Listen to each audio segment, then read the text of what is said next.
What is up, guys? Coach Joe here at the Lion's Den located in Colmar, PA, and on this video we're going to be talking about skinny fat. Really where this whole thing came from is I put up questions on my Instagram and I answer them, but the problem with doing that on Instagram is it's always a really short version of an answer, right? And I try to give as much context as I can as in little time as possible, but the cool thing about this video is I can dive deeper, and I think this video will really help a lot of you. The first thing I want to say is at one point in my life I was skinny fat, so I've been in this position, and the other thing is I deal with this question all the time from people on what they should do when they are skinny fat. The question that I got on Instagram was, I'm skinny fat, 5'8" male, 160 pounds, 90% body fat. Do I bulk or do I cut?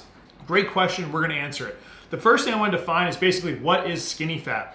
And it's weird because we all kind of know what skinny fat is. And it's basically like you're in between kind of two body types, right? Where you have fat stores or fattened areas, but you're not necessarily a fat person or obese, but you're also not jacked. I remember when this first happened to me is I was overweight when I was younger, and then I started doing a lot of cardio and a lot of body weight movements, and I just wasn't eating as much, so I lost a good chunk of weight, and I thought that was gonna get like shredded, right? That was the image I had in my mind. I was like an Avenger, like a superhero, but when I looked in the mirror, obviously there was a huge change in my physique, but it was in between. Like my muscles weren't bulging or popping, you know, I wasn't fat, I kind of had some stomach definition, but still had a belly. Just like the dad bod, for example, right? He's good looking, like he's not fat, but he's not super jacked. Like he just is. He just is, yeah. So that's where I was at. Back to the main point, when you're in that position or you have that body type, what do I recommend you do? Do I recommend you bulk or do I recommend you cut? So the first thing right off the bat is I feel like we need to establish some sort of consistent eating and nutrition and also a training program. And what I mean by nutrition is the first thing right off the bat is increasing your protein intake.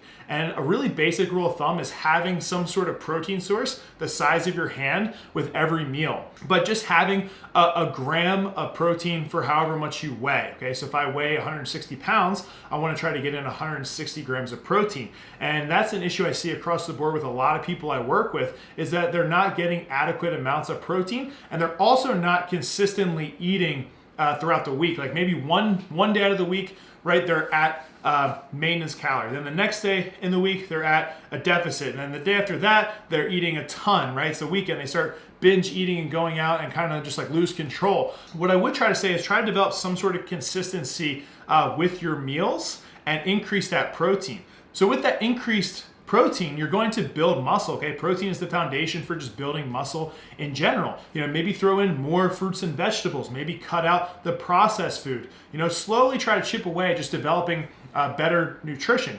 The other thing is a training program. A lot of people who are skinny fat aren't consistently training, or maybe you haven't started training yet. And I am a huge advocate of strength training for all of its benefits, especially when it comes to body composition and building muscle. So if we have a nice, sound, structured program that we're running, and then we have our nutrition kind of at like a maintenance level of some sort, or just consistency with nutrition and that higher protein intake, if you're doing that, and I want to say for like, you know, 6 to 12 months is a good time frame of just doing that consistently, I guarantee you're gonna have some sort of body comp change, right? So that's like my first step, is the nutrition and the training needs to be sound with the high protein and doing some sort of resistance training, okay?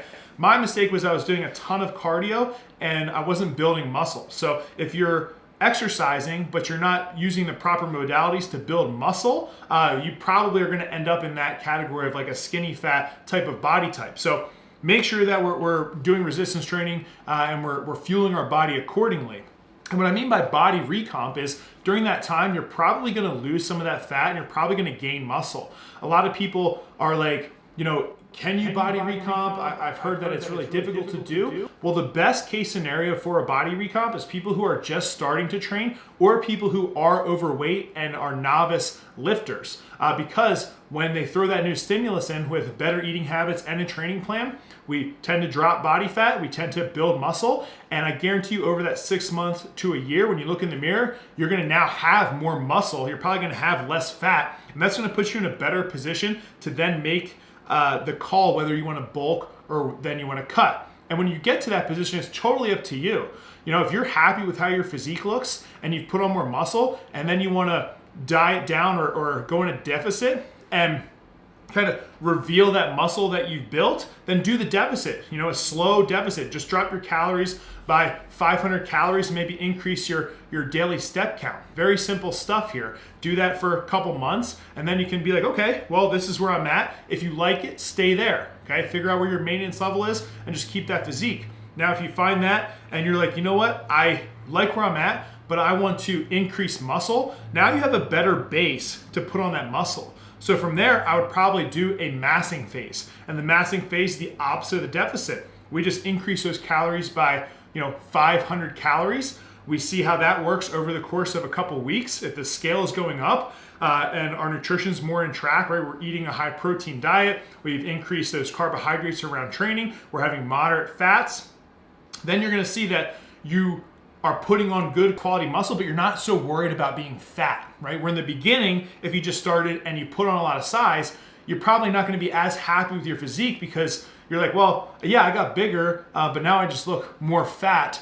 And it's instead of the skinny, it's just fat. The other thing on top of that is once you kind of get consistent with training and nutrition and you do that recomp, it builds your confidence. I mean, that's one thing that I don't think is talked about enough is you just feel better, you're more motivated, and you're gonna be more into the training and the nutrition because you kind of got hooked now, you've built that habit.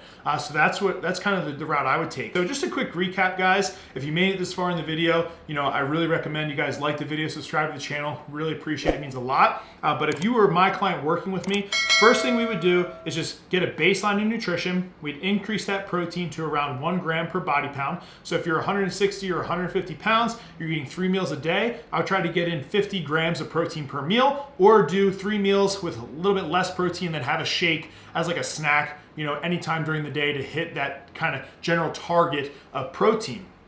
From there, we want to develop our training regimen, and I definitely recommend strength training or resistance training, not just cardio and bodyweight stuff, because we do want to push our capability of building muscle. Along with that increased protein intake, we're going to really spark that recomp. Once we've hit that level after a good 6 to 12 months of training, we reevaluate. Once we reevaluate, we say, okay, I probably want to cut, pull out that muscle a little bit more, go into a slight deficit, or, I want to mass now, okay? I'm comfortable with where my body's at. I looked more like of a jacked body type than I did before. So I'm okay with adding, 5 to 10 pounds. It's not all gonna be muscle, but it's gonna be a much better base to start from where you feel more confident about it than you did in the past. That's my take. All right, if you are skinny fat, hopefully this video helped you. I've been there before. I'm a big advocate of strength training, proper nutrition, and just you becoming the best version of yourself and being as healthy as you possibly can and having that physique that you do want, okay? It's okay to want those things, and I'm an advocate for getting those things in life. So that's my take on it. All right, stay a lean, mean strength machine. Make sure you subscribe to the channel, and I'll catch up with you guys next time. Peace.